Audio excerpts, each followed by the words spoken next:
তিৱা সাহিত্য পৰিষদৰ আজি ভোট গণনা ৩৬টা পৰিষদীয় সমষ্টিত ভোট যুদ্ধত অৱতীৰ্ণ হৈছে বিজেপি কংগ্ৰেছ তিৱা জাতীয় ঐক্য মঞ্চ অগপ আৰু আম আদমি পাৰ্টিৰ প্ৰাৰ্থী পুৱা ৮ বজাৰ পৰা ইতিমধ্যে আৰম্ভ হৈ গৈছে ভোট গণনা মৰিগাঁও জিলাৰ সৰ্বাধিক ১৯টা সমষ্টি নগাঁও 10টা সমষ্টি আৰু কামৰূপৰ 6টা সমষ্টি ভাগ্য নিৰ্ণয় হ'ব ১২৪ গৰাকী প্ৰাৰ্থীৰ ৩৬ পৰিষদৰ গুভা সমষ্টি বিনা প্ৰতিদ্বন্দ্বিতাৰে জয়ী হৈছে বিজেপিৰ প্ৰাৰ্থী মণিৰাম পাটৰ ৫ বছৰ পূৰ্বে ২০১৫ চনত ৩০টা সমষ্টিত অনুষ্ঠিত হোৱা নিৰ্বাচনত কংগ্ৰেছ দলে লাভ কৰিছিল সৰ্বাধিক ১৫টা আসন আৰু একেদৰে তিৱা জাতীয় ঐক্য মঞ্চই জয়লাভ কৰিছিল 10খন আসনত লগতে বিজেপিয়ে 3খন আসন আৰু অসম গণ পৰিষদ দলে লাভ কৰিছিল 2খন আসন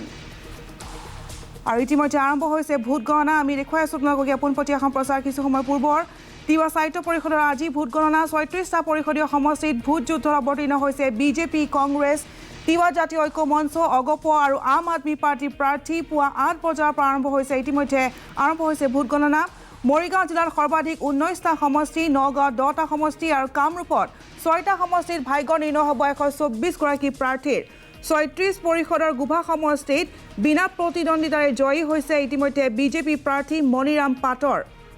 ৫ বছৰ পূৰ্বে ২০১৫ চনত ৩০টা সমষ্টি অনুষ্ঠিত হোৱা নিৰ্বাচনত কংগ্ৰেছ দলে লাভ কৰিছিল সৰ্বাধিক ১৫খন আসন একেদৰে তিৱা জাতীয় ঐক্য মঞ্চই জয়লাভ কৰিছিল 10খন আসনত আৰু লগতে বিজেপি 3খন আসন আৰু অসম গণ পৰিষদ দলে লাভ কৰিছিল 2খন আসন আমাৰ তিনিজনকৈ সাংবাদিক উপস্থিত আছে মৰিগাঁৱৰ পৰা পোনপটীয়া সম্প্ৰচাৰ আছে প্ৰাঞ্জল দাস সোণাৰাম খেলপথাৰৰ পৰা পোনপটীয়া সম্প্ৰচাৰ আছে আমাৰ সাংবাদিক মনোৰঞ্জন দত্ত নগাঁৱৰ পৰা উপস্থিত থাকিব আমাৰ ব্যুৰ চিফ মানৱজ্যোতি বৰা আমি প্ৰথমে যাব বিচাৰিছোঁ আমাৰ সাংবাদিক প্ৰাঞ্জল দাসৰ ওচৰলৈ প্ৰাঞ্জল আপোনাৰ ওচৰলৈ আহিছোঁ ইতিমধ্যে আৰম্ভ হৈছে ভোট গণনা কিদৰে আগবাঢ়িছে সমগ্ৰ প্ৰক্ৰিয়া আপোনাৰ পৰা সবিশেষ এই মুহূৰ্তত জানিব বিচাৰিছোঁ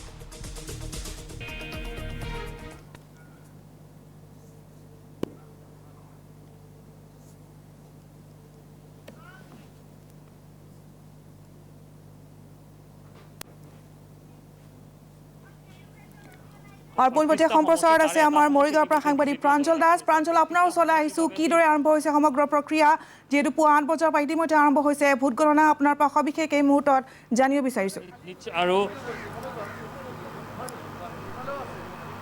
আৰু এই ৩৫টা সমষ্টিৰ ভিতৰত মৰিগাঁৱত সৰ্বাধিক 19টা সমষ্টি আছে আৰু 19টা সমষ্টিৰ ভিতৰত ইতিমধ্যে এটা সমষ্টি যিহেতুকে বিজেপিয়ে জয়লাভ কৰিছে 18টাৰ বাবে ভোট গণনা প্ৰক্ৰিয়া আৰম্ভ হ'ব 8 বজাৰ পৰা ইতিমধ্যে আৰম্ভ হোৱাৰ কথা আছে যদি কিছু সময় পিছৰ পৰা আৰম্ভ হ'ব প্ৰথমে পোষ্টেল বেলটৰ ভোট গণনা আৰম্ভ হ'ব আমি জানিব পৰা মতে প্ৰায় 18টাকৈ পোষ্টেল বেলট ইতিমধ্যে ইয়াত সংগ্ৰহ হৈছে আৰু দেখা গৈছে যে যিসকল দায়িত্বপ্ৰাপ্ত যি গণনাত থকা বিষয়া কৰ্মচাৰীসকলক ইতিমধ্যে নিৰাপত্তা ব্যৱস্থাৰ মাজেদি ভিতৰলৈ যাব দিয়া হৈছে আৰু কোনো ব্যক্তিকে মোবাইল ফোন ভিতৰলৈ নিবলৈ দিয়া হোৱা নাই যিহেতুকে নিৰ্বাচনী বিধি কথা আছে আৰু ক'ব পাৰি যে ১২৪জন প্ৰাৰ্থীৰ ভাগ্য নিৰ্ণয় হ'ব আজি বিশেষকৈ তিৱা জাতীয় ঐক্য মঞ্চ বিজেপি কংগ্ৰেছৰ মাজত যুদ্ধ থাকিব আৰু যদিও কোৱা হৈছে যে বিজেপি আৰু কংগ্ৰেছৰ মাজত মূল প্ৰতিদ্বন্দ্বিতা থাকিব আৰু বিশেষকৈ বিগত সময় যি পূৰ্বৰ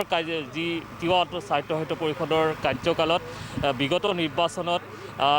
কংগ্ৰেছ দলে অকলশৰীয়াকৈ 15খন আসন লাভ কৰিছিলে তিৱা জাতীয় ঐক্য মঞ্চই 10খন আসন লাভ কৰিছিলে বিজেপিয়ে 3খন লাভ কৰিছিলে আৰু 2খন অগপই লাভ কৰিছিল কিন্তু এইবাৰ আচলতে তাৎপৰ্যপূৰ্ণ বিষয় হৈ পৰিছে যিহেতুকে এইবাৰ বিজেপি আৰু কংগ্ৰেছৰ মাজতে পুনৰ যি প্ৰতিদ্বন্দ্বিতা হোৱাৰ আশংকাত আছে আৰু সমগ্ৰ যি ভোট গণনা প্ৰক্ৰিয়া ইতিমধ্যে প্ৰাৰম্ভিক সকলো ধৰণৰ প্ৰস্তুতি শেষ হৈছে আৰু কিছু সময় পিছতে ভোট গণনা প্ৰক্ৰিয়া আৰম্ভ হ'ব নিৰাপত্তা ব্যৱস্থা যথেষ্ট কটকটীয়া কৰা হৈছে আৰু আমি দেখুৱাইছোঁ যি মৰিগাঁও মহাবিদ্যালয়ৰ যি অস্থায়ী যি ভোট গণনা কেন্দ্ৰ এই ভোট গণনা কেন্দ্ৰত সকলোৱে পুৱাৰ পৰা ব্যস্ত হৈ পৰিছে বিশেষকৈ BTRৰ পিছতে এই নিৰ্বাচন মধ্য অসমৰ বাবে অতিকৈ গুৰুত্বপূৰ্ণ হৈ পৰিছে BTRত বিজেপি যি আচলতে যিধৰণে আচলতে সফলতা দেখুৱাইছিলে মধ্য অসমৰ ক্ষেত্ৰত তিৱা অট'নমাছ কাউন্সিলৰ নিৰ্বাচনৰ ক্ষেত্ৰত বিজেপি বা কংগ্ৰেছৰ ভূমিকা কেনে হ'ব বা তেওঁলোকৰ কেনে পাৰফৰ্মেঞ্চ হ'ব তাক লৈ আচলতে মধ্য অসমৰ আগন্তুক যি বিধানসভা নিৰ্বাচনৰ যথেষ্ট পৰিসংখ্যা জড়িত হৈ আছে আৰু ইতিমধ্যে যি বিজেপিয়ে তেওঁলোকৰ প্ৰথমখন আসন লাভ কৰিলে পূৰ্বৰ যি কংগ্ৰেছ প্ৰাৰ্থীৰ মনোনয়ন নাকচ হোৱাৰ পৰিপ্ৰেক্ষিতত মৰিগাঁও জিলাৰ জাগিৰোড বিধানসভা সমষ্টিৰ অন্তৰ্গত গোভা যি সমষ্টি আছে পৰিষদীয় সমষ্টি এই সমষ্টিত মণিৰাম পাটৰে জয়লাভ কৰিছিলে আৰু ইতিমধ্যে ভোট গণনা প্ৰক্ৰিয়াৰ বাবে সকলো ব্যৱস্থা কৰা হৈছে আৰু আমি যথেষ্ট উৎসাহী কিছু লোক আছে কেনে আমি বিজেপি দলে আমি বিপুল ভোটত জয়লাভ কৰিম আমি 15 নং বিহুবুৰী সমষ্টি আমি নিশ্চিত আমাক কোনো ৰাখিব নোৱাৰে আৰু এইসকল আচলতে কাউণ্টিং এজেণ্ট তেওঁলোকে ভিতৰলৈ যাবলৈ আৰম্ভ কৰিছে এগৰাকী প্ৰাৰ্থী আছে আমাৰ সৈতে ভোট গণনা ইতিমধ্যে আৰম্ভ হ'ব কি আশা কেনেধৰণৰ আশা মানে কি যিহেতু আপোনালোকে গম পাইছেই ভাৰতীয় জনতা পাৰ্টি যিহেতু সকলোতে জয় মোৰ আশা আছে সম্ভাৱনা সম্পূৰ্ণ বিশ্বাস আছে আচলতে বিজেপি আপুনি নিৰ্বাচিত হৈছিলে আপোনালোকৰ সংখ্যা যথেষ্ট কম আছিলে পূৰ্ব পৰিষদখনত এইবাৰ কেনে আশা এইবাৰতো যোৱা 15 চনত যিটো মানে আমাৰ ভাৰতীয় জনতা পাৰ্টিৰ কি কয় কাৰ্যকৰ্তা যথেষ্ট কম আছিল কিন্তু এতিয়া বহুত আগত যদি 5 জন আছিল এতিয়া 25-30 জন এনেকুৱা হৈছে কাৰ্যকৰ্তা মোৰ লগত আপোনালোকে দেখিছে এখেত আচলতে পূৰ্বৰ যি পৰিষদ সেই পৰিষদতো বিজেপি দলৰ পৰা তেওঁ নিৰ্বাচিত হৈছিলে 3খন আসন মাত্ৰ লাভ কৰিছিলে বিজেপি দলে তাৰ ভিতৰত তেওঁ এজন সদস্য আছিলে নিৰ্বাচিত সদস্য আৰু পুনৰ তেওঁ নিৰ্বাচনত উপনীত হৈছে আৰু এনেধৰণে পুৱাৰ পৰা দেখা গৈছে যে এতিয়া শেহতীয়াকৈ যি ভিতৰত যি কাউণ্টিং হল আচলতে 53খন টেবুলৰ ব্যৱস্থা কৰা হৈছে 53খন টেবুলত এই ব্যৱস্থা প্ৰাঞ্জল দাস আমি পুনৰ আহিম আপোনাৰ ওচৰলৈ এই মুহূৰ্তত সংযুক্ত হৈছোঁ আমাৰ আন এজন সাংবাদিক মনোৰঞ্জন দত্তৰ সৈতে মনোৰঞ্জন বৰ্তমান উপস্থিত আছে কালিৰাম বৰুৱা ছোৱালী উচ্চ মাধ্যমিক বিদ্যালয়ত মনোৰঞ্জন আপোনাৰ ওচৰলৈ আহিছোঁ ইতিমধ্যে আমাক প্ৰাঞ্জলে জনাইছে কিছু সময় পিছত আৰম্ভ হ'ব এই সমগ্ৰ প্ৰক্ৰিয়া ভোট গণনাৰ আপুনি য'ত উপস্থিত আছে তাৰ আৰম্ভ হৈছে নেকি কি জনাব এই মুহূৰ্তত ঋতুপৰ্ণা মই উপস্থিত আছোঁ সোণাৰাম হাইস্কুল খেলপথাৰ সমীপৰ কালিৰাম বৰুৱা ছোৱালী হাইস্কুলত আৰু ছোৱালী হাইস্কুলতে ইতিমধ্যে ভোট গণনাৰ বাবে যোজা চলাইছে কিছু সময়ৰ পিছতে আৰম্ভ হ'ব আৰু আজিৰ দিনটোতেই 3,08,409 গৰাকী ভোটাৰে ভাগ্য নিৰ্ণয় কৰিব 124 গৰাকী প্ৰাৰ্থীৰ আৰু গুৱাহাটী মহানগৰী বিশেষকৈ কামৰূপ মেট্ৰ'ৰ 6টা সমষ্টিৰ ইয়াত ভোট গণনা কিছু সময়ৰ পিছতে আৰম্ভ হ'ব কেমেৰা পাৰ্চন বিনোদ অধিকাৰী দেখিবলৈ পাইছে পৰিৱেশ ইতিমধ্যে সাজু কৰি তোলা হৈছে ডিমৰীয়া খেত্ৰী ডিগাৰু সোণগাড়ী এনেদৰে 6টা সমষ্টিৰ ইয়াত প্ৰাৰ্থীৰ ভাগ্য নিৰ্ণয় হ'ব আৰু ইতিমধ্যেই ভোট গণনাৰ বাবে যিসকল ইয়াত পলিং এজেণ্ট আছে বা প্ৰিজাইডিং অফিচাৰ আছে সকলো ইতিমধ্যে ব্যস্ত হৈ পৰিছে ইয়াত দেখিবলৈ পাইছে কালিৰাম বৰুৱা ছোৱালী হাইস্কুলৰ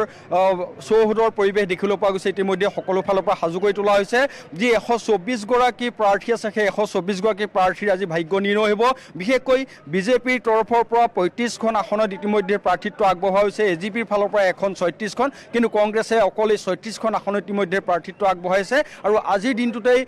নিৰ্ধাৰণ হ'ব তিৱা সাহিত্য পৰিষদৰ পৰিষদীয় নিৰ্বাচনৰ প্ৰতিগৰাকী 124 গৰাকী প্ৰাৰ্থীৰ ভাগ্য আৰু এই টুবুল যি ৰাজনৈতিক যুঁজত কংগ্ৰেছ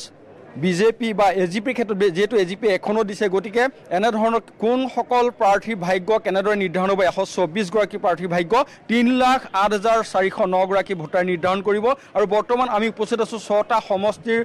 ভোট গণনাৰ এই কেন্দ্ৰ কালিৰাম বৰুৱা ছোৱালী হাইস্কুলৰ পৰিৱেশৰ মাজত দেখিবলৈ পাইছে আৰু ইতিমধ্যেই ভোট গণনাৰ বাবে যোজা কৰা আছে আৰু কিছু সময়ৰ পিছতেই ভোট গণনা হ'ব যদিও 7:30 পৰা হোৱাৰ কথা আছিলে কিন্তু 8 বজাৰ পৰা ইতিমধ্যে ঘোষণা কৰিছে 8 বাজি গৈছে গতিকে ইতিমধ্যে ভিতৰত যোজা চলিছে আৰু কেইটামান মুহূৰ্তৰ পিছতে ভোট গণনা হ'ব আৰু পৰ্যায়ক্ৰমে আমি তিৱা সাহিত্য পৰিষদৰ পৰিষদীয় নিৰ্বাচনৰ ভোট গণনাৰ ফলাফল আমি নিউজ লাইভৰ দৰ্শকসকলক দি থাকিম কিন্তু এই মুহূৰ্তত কৈছোঁ 124 গৰাকী প্ৰাৰ্থীৰ ভাগ্য আজি নিৰ্ণয় হ'ব তিৱা সাহিত্য পৰিষদৰ আজি নিৰ্বাচনৰ ভোট গণনাৰ সময়ত নিশ্চয় মনোৰঞ্জন দত্ত আপোনাক এই মুহূৰ্তত ধন্যবাদ জ্ঞাপন কৰিছোঁ আমি পৰৱৰ্তী সময়ত পুনৰ সংযুক্ত হ'ম কিছু সময় পিছতে আৰম্ভ হ'ব ভোট গণনা আৰু প্ৰতিটো মুহূৰ্তৰ খবৰ আমি আপোনালোকক জনাই যাম আমি জনাই আছোঁ আপোনালোকক তিৱা সাহিত্য পৰিষদৰ আজি হৈছে ভোট গণনা কিছু সময় পিছতে আৰম্ভ হ'ব আৰু 36টা পৰিষদীয় সমষ্টিত ভোট যুদ্ধত অৱতীৰ্ণ হৈছে বিজেপি কংগ্ৰেছ তিৱা জাতীয় ঐক্য মঞ্চ অগপ আৰু আম আদমি পাৰ্টিৰ প্ৰাৰ্থী পুৱা 8 বজাৰ পৰা আৰম্ভ হোৱা কথা আছিল কিন্তু কিছু সময় পিছতে আৰম্ভ হ'ব ভোট গণনাৰ প্ৰক্ৰিয়া মৰিগাঁও জিলাৰ সৰ্বাধিক 19টা সমষ্টি নগাঁও 10টা সমষ্টি আৰু কামৰূপত 6টা সমষ্টিৰ ভাগ্য নিৰ্ণয় হ'ব 124 গৰাকী প্ৰাৰ্থীৰ 36 পৰিষদৰ গোভা সমষ্টিৰ বিনাৰ প্ৰতিদ্বন্দ্বিতাৰ ইতিমধ্যে জয়ী হৈছে বিজেপিৰ প্ৰাৰ্থী মণিৰাম পাটৰ আৰু এই মুহূৰ্তত আমি সংযুক্ত হৈছোঁ আমাৰ নগাঁৱৰ বিৰোধী মানৱজ্যোতি বৰাৰ সৈতে যিহেতু নগাঁৱত 10টা সমষ্টি আছে মানৱ আপোনাৰ ওচৰলৈ আহিছোঁ কিছু পলম হৈছে এই সমগ্ৰ ভোট গণনা প্ৰক্ৰিয়া আপোনাৰ পৰা এই মুহূৰ্তত পৰিৱেশ সম্পৰ্কে জানিব বিচাৰিছোঁ হয়, নগাঁও দৰ্শন স্কুলত যি ভোট গণনাৰ কাম আৰম্ভ হৈছে প্ৰায় 10টাকৈ সমষ্টিৰ কাৰণে এই ভোট গণনা এতিয়া এই মুহূৰ্তত আমি পোনপটীয়াকৈ দেখিছোঁ ষ্ট্ৰং ৰুম খুলি থকা অৱস্থা খুলি থকা হৈছে আৰু ষ্ট্ৰং ৰুম খোলাৰ পিছত 5টাকৈ কাউণ্টিং হলত 6খনকৈ টেবুলত মুঠ 30খন কাউণ্টিং হ'ব। আমি এই মুহূৰ্তত ইয়াৰ পোনপটীয়া পৰিৱেশ দেখাইছোঁ। যিসকল কৰ্মচাৰী আছে তেওঁলোকে ভোট গণনাৰ কাৰণে আহিছিল তেওঁলোক ইতিমধ্যে স্থান গ্ৰহণ কৰিছে আৰু যিখন ৰাজনৈতিক দলৰ কৰ্মী আছে তেওঁলোকলৈও বিভিন্ন ধৰণৰ স্থান গ্ৰহণ কৰিছে। যি ষ্ট্ৰং ৰুম খোলাৰ পিছতেই কাউণ্টিং আৰম্ভ হ'ব। আমাৰ লগত জনসংযোগ বিষয়া আছে, আমি তেওঁৰ পৰা জানিব বিচাৰিছোঁ সম্পূৰ্ণ প্ৰক্ৰিয়া আৰম্ভ হৈছে ইতিমধ্যে, কিছু পলম হৈছে, কি ক'ব? তিৱা সাহিত্য অসিত পৰিষদৰ নিৰ্বাচনৰ ভোট গণনা নগাঁও জিলা প্ৰশাসনৰ তৰফৰ পৰা আজি সময়মতে অনুষ্ঠিত হৈছে। আপোনালোকে ইতিমধ্যে দেখিছে 5টাকৈ কাউণ্টিং হল আছে, এটা পোষ্টেল বেলটৰ কাৰণে আছে আৰু প্ৰত্যেকটা হলতে আপোনাৰ 6খনকৈ টেবুল আছে। ইতিমধ্যে সকলো বিষয়া কৰ্মচাৰী এই কামত নিয়োজিত হৈছে আৰু সময়মতে আৰম্ভ হৈছে। হয়, 10টাকৈ সমষ্টি আছে ইয়াত। টোপাকুচি, জৰাবাৰী, জোঙাল বলহু, চহৰী, কমাৰগাঁও, লুটুমাৰী, নামবৰ, লালুংপাৰ আৰু বাৰপুজীয়াৰ পুখুৰীপাৰ এইকেইটা সমষ্টিত সৰ্বমুঠ 38জন প্ৰাৰ্থীৰ ভাগ্য নিৰ্ণয় হ'ব আজি। আৰু এই 10টা সমষ্টিৰ লগতে হোজাইত এটা সমষ্টি আছে, হোজাই কাকি এই সমষ্টিটো আছে আৰু নগাঁও জিলাৰ এই যি 10টাকৈ সমষ্টি আছে তিৱা পৰিষদৰ তাৰ নিৰ্বাচনৰ আজি এই ভোট গণনা আমি কিছু পৰিৱেশটো দেখাবলৈ চেষ্টা কৰিছোঁ। ইয়াত যি 5টাকৈ কাউণ্টিং হল আছে তাত 6খনকৈ টেবুল আছে আৰু 6খনকৈ টেবুলত সৰ্বমুঠ 30 বা ৰাউণ্ড ভোট গণনা হ'ব। মানৱ বৰা, আপোনাক ধন্যবাদ জনাইছোঁ। পৰৱৰ্তী সময়ত পুনৰ সংযুক্ত হ'ম।